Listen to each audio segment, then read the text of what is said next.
Rabjab's going to do the honours. That way if someone crashes and burns, it's not me.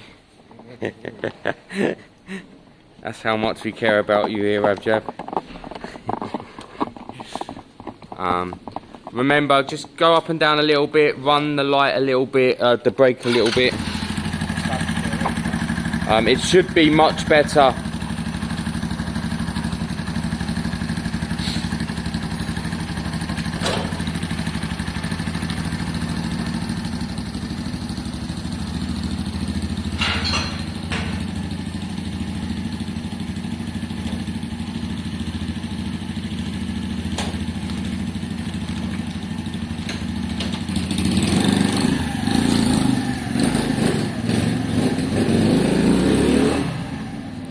It's really not a bad bike, that, at all.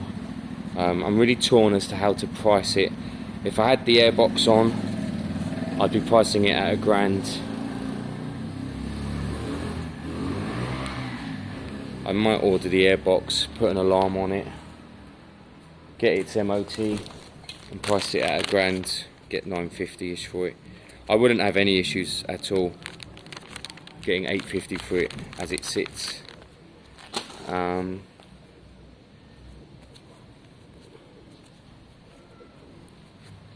It might actually be a better kind of as it is bike. Sounds great. That intake sounds great. It's a nice looking bike.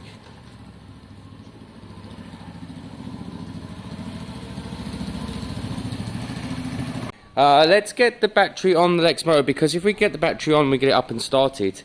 I think I fixed the last issue. I think it was the solenoid under the seat. It's just a little bit too high, and I hadn't put the rubber cap back on it. I think it was earthing against the frame. I've now put a rubber cap in it, so it should be okay. So I'm going to pull that out all the way out to here. We'll put the battery in, and we'll see if our problem's solved. Even if that problem's solved, it needs to start, warm up, run and ride perfectly well. It's good Rabjab's here, we'll have a second opinion on that one.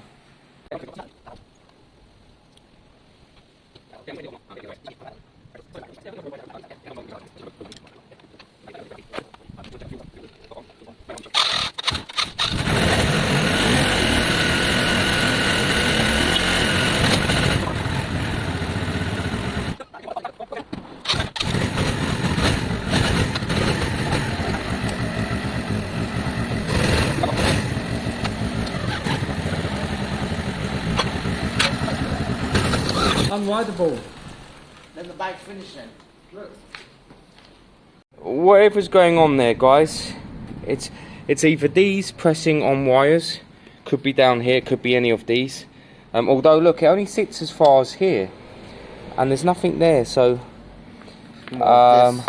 yep, this was potentially earthing against the frame, so but I mean, it shouldn't be now. I am going to disconnect that. I'm going to take it away. What I'm going to do is I'm going to have another play under here, neaten everything up, tuck everything away. I feel like this is sitting too high anyway. Whatever's going on, sitting too high anyway. They need to be properly cleaned up. I mean, if you turn it on and you messed with all this, you should get the same kind of thing, shouldn't you? Look. What was that? Do that again? No, that's the fuel sensor, that's different.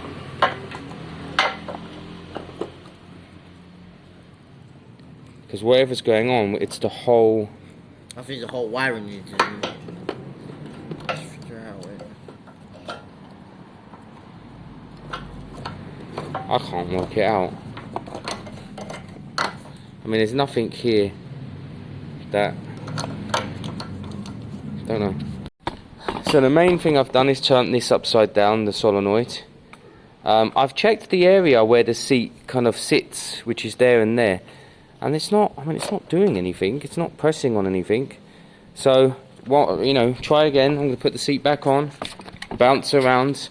I guess what you guys need to see is this part here. Let me, if I put it like that, what you'll do is you'll see the circuit cut out basically. So look, I'll put the side panel on.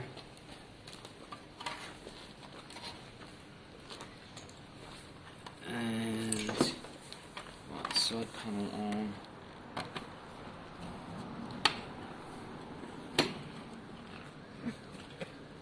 Put the seat in.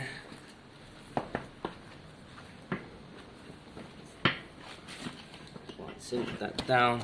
So we switch it on. If I put my weight on last time, it was dipping. It's not dipping now.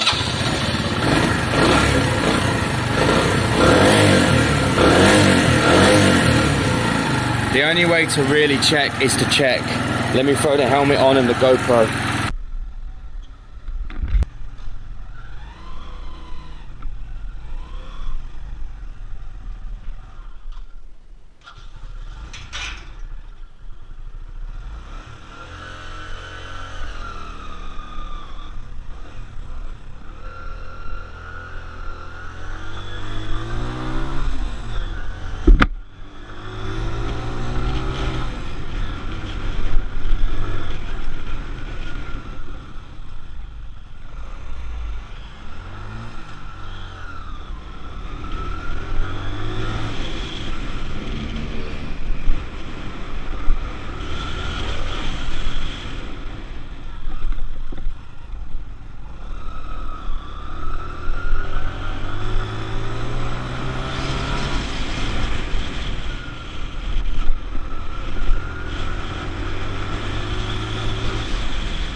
What?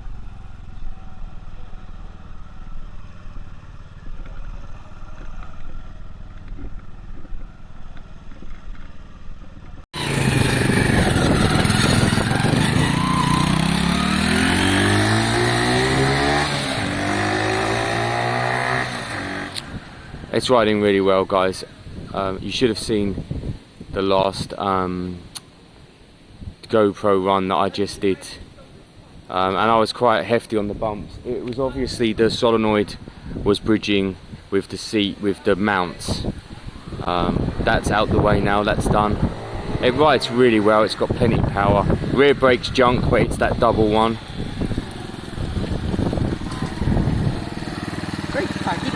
The rear brake's terrible. Front brake better. Front brake better than that one. Yeah, the rear brake's got that double system, so you don't feel it. So it sinks the front. That's quite good, Charlie. Go on then, I think that's done.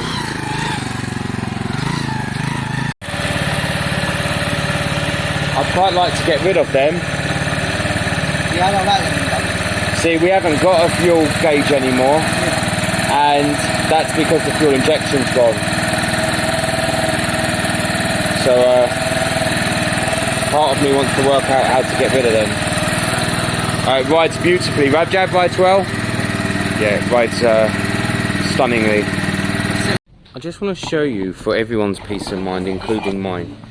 I just want to check that it's charging. It is, but let's just have a good look. Can you see the screen there? Yeah, you can see it's zeroed out. 0, 0, 0, 0. We should be showing 12.8 or 9. 12.89, 12.9. When we fire up, we should be showing anything from 13 to 14.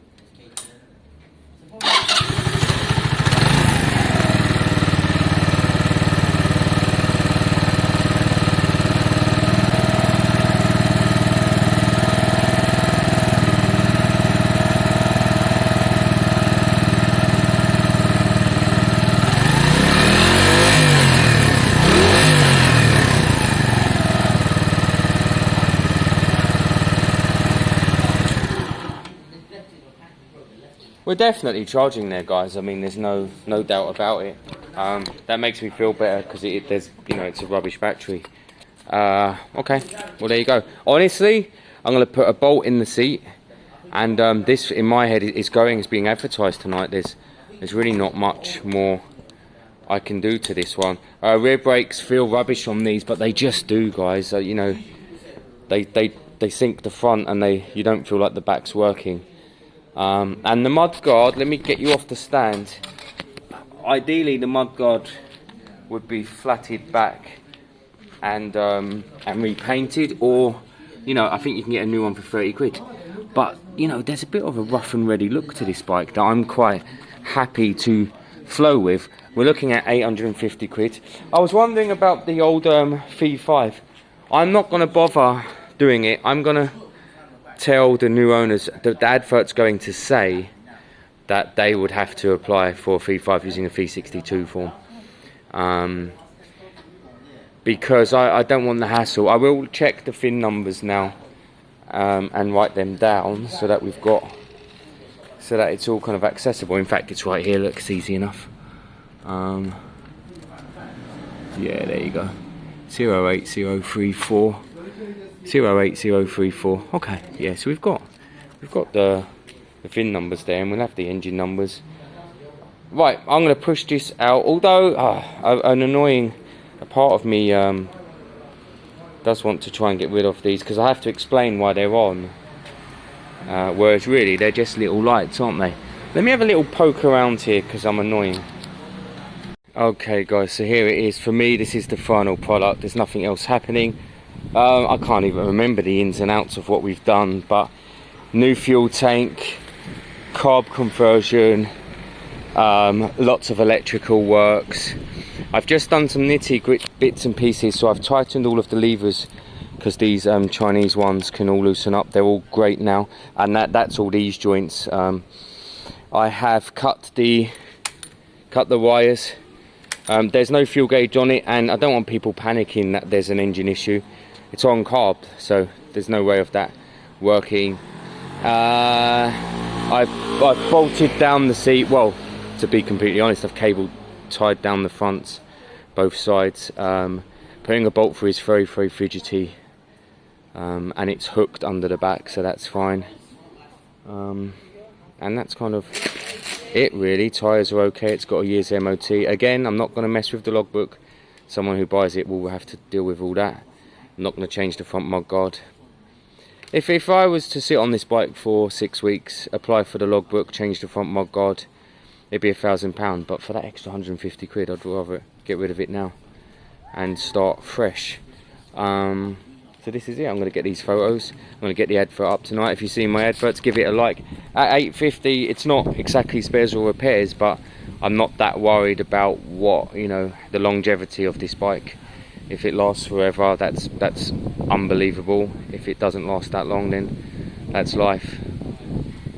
It's priced well enough for that to be okay in my head.